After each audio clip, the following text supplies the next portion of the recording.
안녕하세요. 닥터 유 유태우입니다. 오늘의 주제는 지적 칭찬 지수입니다. 지적 칭찬 지수. 처음 들어보셨죠? 네, 제가 만든 말입니다. 지적 칭찬. 네, 그래서 어느 책이나 교과서에는 잘 나와 있지 않을 것 같아요. 그냥 말 자체가 그 의미를 어느 정도 이해하시겠죠? 그러니까 하루 종일 내가 눈을 떠서 잘 때까지 내가 하는 말, 행동이 지적이 맞냐 아니면 칭찬이 맞냐, 요거의 비입니다. 네, 그래서 하루 종일 남이 못하는 거, 잘못한 거, 약점, 이것만 내가 얘기를 한다고 하면은, 그게 전부라고 한다면은 지적 칭찬 지수는 100입니다. 하루 종일 남이 잘하는 것만 보이고, 그래서 내가 하는 말이 칭찬하는 게 전부다. 그러면은 지적 칭찬 지수는 0이 됩니다. 그게 반반이다. 네, 그러면은 50이 되겠죠. 저 닥터의 예를 한번 들어보겠습니다. 제가 20년간은 이제 교수 생활을 했죠. 그 교수 생활을 하면서 저의 별명이 이 족집게였습니다. 족집게. 네, 왜 족집게냐? 이 남이 못하는 것, 물론 이제 제 제자들이죠. 아니면 동료들입니다. 제자나 동료들이 못하는 것만 이렇게 쪽쪽 집어낸다 그래서 족집게입니다. 그래서 남이 못하는 걸 어떻게 저렇게 잘 집어낼까? 네, 이제 이런 별명을 제가 갖게 됐는데요. 저는 그래도 개의치는 않았어요. 제 생각으로는 이게 교육이라고 생각했거든요. 제가 교육자니 당연히 가르치려면 못하는 거를 가르치는 거지 잘하는 걸 가르치는 게 아니다라고 아마 제가 믿었던 것 같아요. 네, 그래서 이제 족집게 생활을 한 20년 하게 된 거죠. 한참 때는요, 제 눈을 갖다가 이렇게 정면으로 사람들이 쳐다보지 못했어요. 제 눈에서 레이저가 나온다 그래요. 눈이 하도 그냥 정면으로 쏘아보니까, 네, 제 눈을 쳐다보지 못한다. 지금은 아니죠. 여러분 보기에도요. 네, 이제 거의 동태 눈깔이 되긴 됐습니다. 어쨌든, 제가 이런 생활을 하다가, 제가 이제 20년 정도 하다가 제가 문득 깨닫기 시작한 거죠. 내가 왜 그럴까? 네. 어떤 계기가 특별히 있었던 건 아닌 것 같아요. 그냥 제가 스스로 깨닫기 시작한 겁니다. 이거 내가 왜 그럴까? 그래서 제가 이런 걸 발견했어요. 저 안에서 제가 남의 단점을 보는 게 이게 나한테는 교육이기도 하겠지만은 그거보다는 내가 너보다 위다. 너보다 윗사람이라든지 너보다 우월하다라는 거를 늘 되새김을 했다는 거죠. 제가 그걸 즐겼다는 거거든요. 네, 내가 너보다 위라는 걸 내가 즐겼다는 겁니다. 네, 이런 게 이제 저한테 내재되어 있다는 거죠. 그걸 도대체 왜 즐겼을까요? 제가 아마 다른 시간에 이런 얘기를 드렸을 것 같은데, 우월감의 다른 말은 열등감입니다. 네, 내가 이게 우월감, 열등감 전부 다 이게 어디서 오냐면 비교에서 오거든요. 네, 내가 자존감이 높다. 내가 나 자신에서 충분히 만족하고 있으면은 누구보다 높을 이유가 없어요. 또 누구보다 낫다고 생각할 필요도 없는 거거든요. 예, 그런데 내가 누구의 있기를 내가 나도 모르게 원했던 거죠. 그게 다른 말은 내가 뭔가가 부족하다라고 내 안에서 느꼈기 때문에 그렇다는 겁니다. 네, 이렇게 내가 깨닫고 이제 제가 저 자신을 바꾸기 시작했어요. 그래서 그렇게 지적이 많았는데 이제 칭찬을 더 많이 하기 시작한 거죠. 네, 그래서 한 15년을 한 것 같아요. 네, 지금에 와서는 아마 아직도 지적이 있을 것 같기는 해요. 그렇지만 아마 압도적으로 지금은 칭찬이 많은 것 같아요.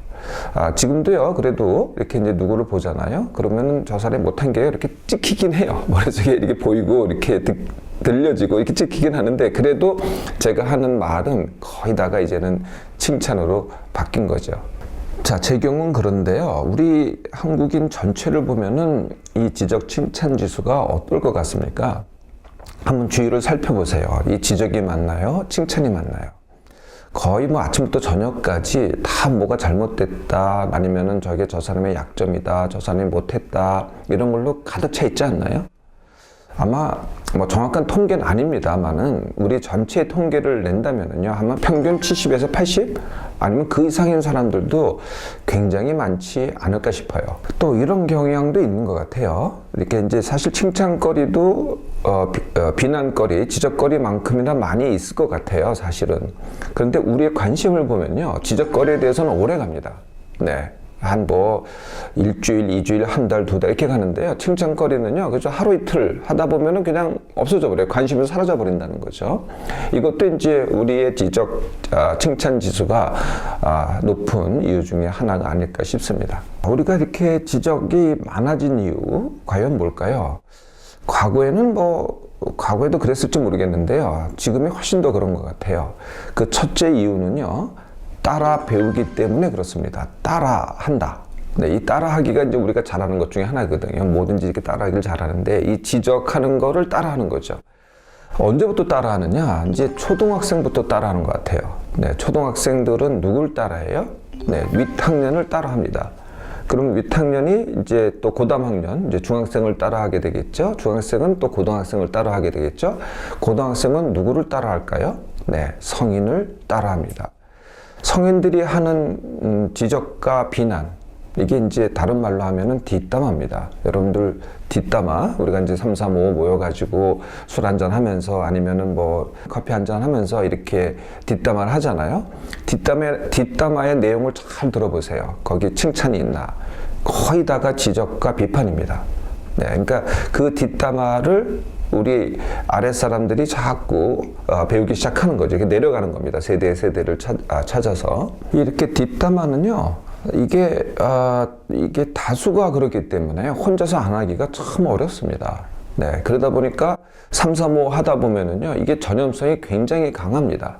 그러니까 모이는 사람들 사이도 전염성이 강하고요, 위아래로도 굉장히 전염성이 강한 거죠. 지적과 비판을요, 가르쳐 주지는 않는 것 같아요. 뭐 이런 거 배워라, 이렇게 가르쳐 주지 않잖아요. 가르쳐 주는 거는 칭찬입니다. 그럼에도 불구하고 지적과 비판을 갖다가 훨씬 많이 배우죠. 이거는 가르쳐 준 게 아니고 따라하는 겁니다. 우리가 하는 말과 태도와 행동을 갖다가 주위에 있는 사람들이 보고 따라하는 거죠. 그래서 따라하기가 지적 칭찬 지수가 높은 가장 큰 이유입니다. 두 번째 이유는요, 내가 힘들 때입니다. 다른 말로는 이제 스트레스가 있을 때죠. 네, 같은 상황이라고 하더라도요, 내가 힘들고 스트레스 받을 때, 이때는 어떻게 돼요? 짜증이 더 나죠. 남의 단점이 더 눈에 띄입니다. 그게 더 문제가 돼요. 그러니까 반드시 지적을 해야죠. 내가 편할 때는요, 그냥 넘어갑니다. 그냥 그러려니 하고 넘어가기도 해요. 힘들 때가 더 지적이 높아진다는 거죠. 내가 편할 때는요, 그래도 칭찬 소리가 더 나옵니다. 세 번째 이유를 볼까요? 세 번째가 좀 더 근본적이죠. 제가 아까 말씀드린 바로 그겁니다. 남이 문제가 있어야 내가 위안을 받는다는 거거든요. 남이 단점이 있어야 내가 위안을 받는다는 겁니다. 특히 잘 나가는 사람은 더 그렇습니다. 잘 나가는 사람이 단점이 있어야 나도 너만큼은 된다 라는 걸 갖다가 내가 확인할 수가 있거든요. 그렇지 않으면 내가 저 사람보다 못난 건데, 저 사람이 저런 단점이 있으니까 나도 그걸로 통해서 위안을 받고 나도 저 정도의 사람이다 라고 확인을 받는 게 바로 위안인 거죠. 이게 이제 아까 말씀드렸던 우월감과 열등감, 비교해서 오는 우월감과 열등감이 여기에 내재되어 있는 겁니다. 네 번째 이유가 있습니다. 여기서 더 나아가지고요, 남의 문제가 있어야 내가 산답니다. 네.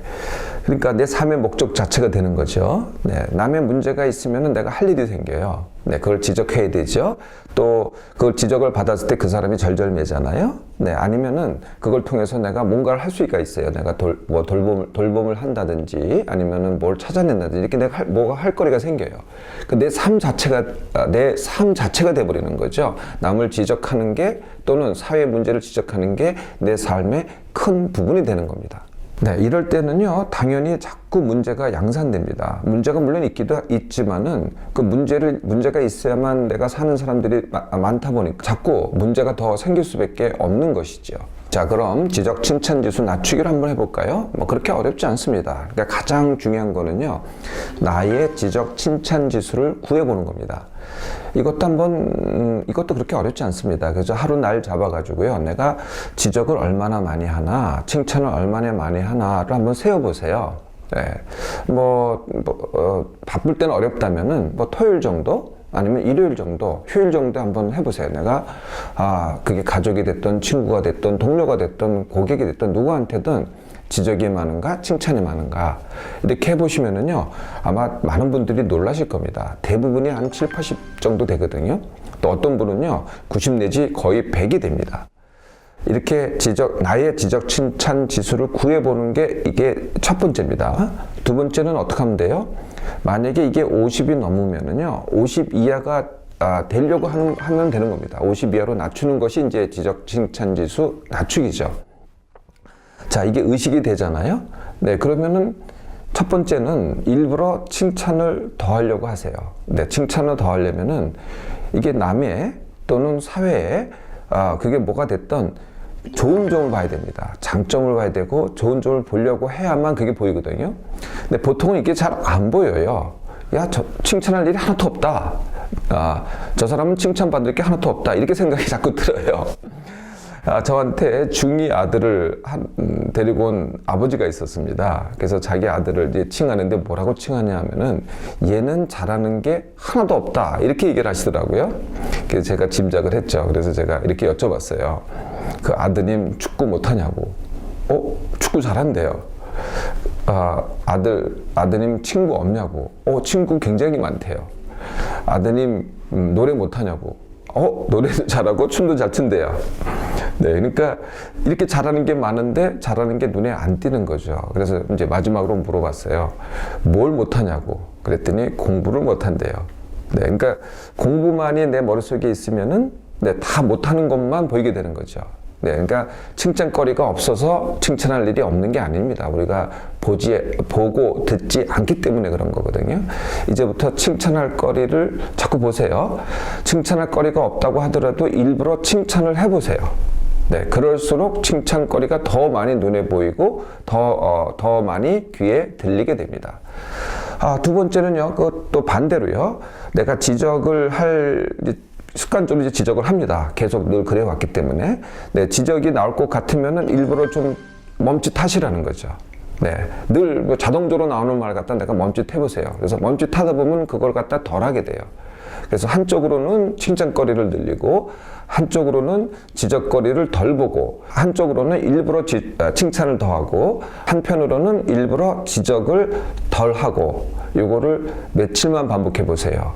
네, 지적 칭찬 지수가 50 이하로 쉽게 내려갑니다. 이렇게 이제 시작이 되잖아요. 내가 칭찬을 더 하잖아요. 네, 그러면은 주위 사람들이 행복해집니다. 더 많은, 내가 지적을 하면 어떻게 되겠어요? 화가 나고 불편하고 불안하고 그러지 않겠어요? 절절맨다든지 다 불편합니다. 그리고 스트레스 받죠. 근데 그 반대로 해보세요.